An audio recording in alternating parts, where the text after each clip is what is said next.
Hello, I'm Tim. I'm a territory manager with Rigid. Rigid has been in business since 1923. We've offered Rigid drain cleaning products since 1967. Today we're going to talk to you about jetters. We offer 4 jetters in our line, everything from 1350 psi to 3100 psi. Jetters are primarily used to clean grease out of lines. This unit is a 1350. It's 1350 psi of pressure. It's a very good unit for small maintenance facility people who want to do kitchens, bathrooms, and sinks. We offer the KJ 1750, which again is 1750 psi. This does from 1.25" through 4" lines. It's a little more heavy duty. We also offer the KJ 2200 psi in a gasoline motor. This unit will do from 1.25" through 6. You also don't want to take a gasoline motor inside a building, so you need to decide beforehand if you're going to be inside a building or out. If you're going to do most of your work inside, you want to go with an electric jetter.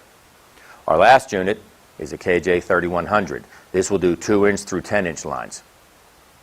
If you're going to show a KJ 3100, you're also going to want to talk about a root ranger. This nozzle will clean both grease and roots. If you have any questions about jetters or any other product in the line, go to rigid.com, YouTube, or contact your local Rigid rep for a demonstration. It's just the feel, the comfort, the power. Walk's kind of like the king of bandsaws.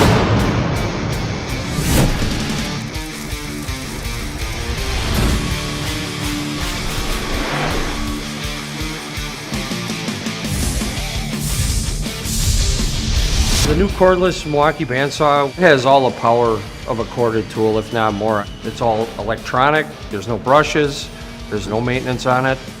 It's the stuff that's coming around in the future. I was surprised at how good it was. I kind of expected there to be at least a little bit of a drop-off from a corded to this one, but I could find none whatsoever. Still cut everything that I needed to and more. I mean, there's a huge benefit to not having to string cords out. In the past, I've used other cordless bandsaws, and they just haven't had the power, and the battery life goes pretty quick. The new fuel saw has the power and battery life that I need to get through anything that I need to cut. Most amazing tool I've ever used. Now you can do everything on the lift. It saves time, it cuts fast. Haven't run through a battery in one day yet. The fuel, more versatile, don't have to always have a cord, really accurate, speeds are higher to cut with. I would carry this tool around with me all the time. It has such a universal use to it. That's the huge benefit to it. I can do so much with it, and I mean, it's built like a rock. It's a Milwaukee tool. That's what I love about it, is the durability.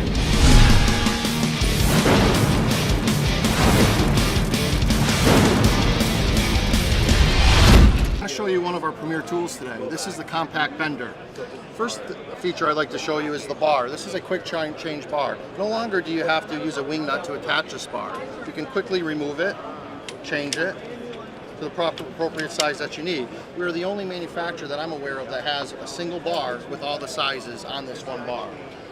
We also have, right here, a locking feature for storage. So if you want to lock the tool, you simply move into that position and put it into your kit box that it comes with as well. We also have a quick release mechanism here. So to release the tube after the bend, simply press it to bring the tube into the open position so you can remove it from the mandrel.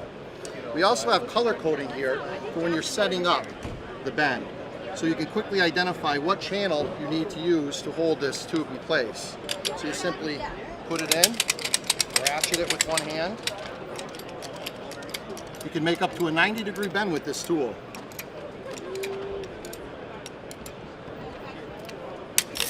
Release it, there's your bend.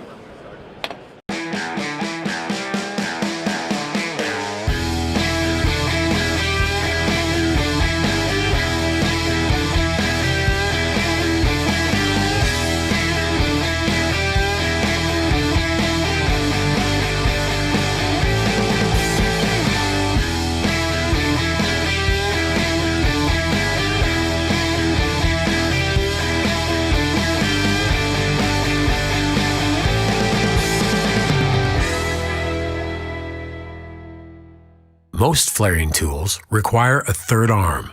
Lucky for you, this one doesn't. Get to know the Hillmore Quick Engage Flare and Swage, and you'll be executing picture-perfect flares and swages in no time. First, prep the tube for flaring by cutting to length and deburring the inside and outside of the tube end. Place the flare nut in position on the tube. Attach the flare cone to the yoke. Using the spring-loaded block that works like a clothespin, insert the tube into the correctly sized hole and slide the tube against the height gauge to ensure the correct flare height. Next, close the block to secure the tubing. Good news, you don't need to tighten any wing nuts. If the block doesn't close, try squeezing it shut without pinching your hand. Sometimes, if the tube is out of round, the block may be difficult to close. If this happens, slide the yoke as far as you can on the block and tighten the sidebar to close the block. Once the block is closed, loosen the sidebar and continue sliding the yoke down the block until it aligns over the tube. The ball detents along the side help align the yoke to the correct position. The height gauge is moved out of the way by the yoke when it slides over the tube. Tighten the sidebar to lock the yoke into place. Push down on the ergonomic yoke handle to engage the tube quickly. Turn the handle, making complete rotations until the flare is formed and the handle cannot be turned anymore. To release the tube once complete, turn the handle counterclockwise, pushing down the green release button on the back of the tool. And remove or slide the yoke down and away from the tube to open the block. To swage, it's as simple as following the same basic instructions for flaring. However, in place of the flare cone, select the correct size expander head for the tubing you're working with.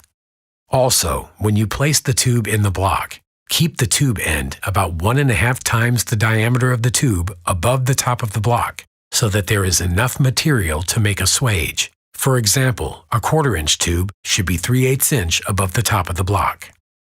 Get in, get out, and get on to the next job.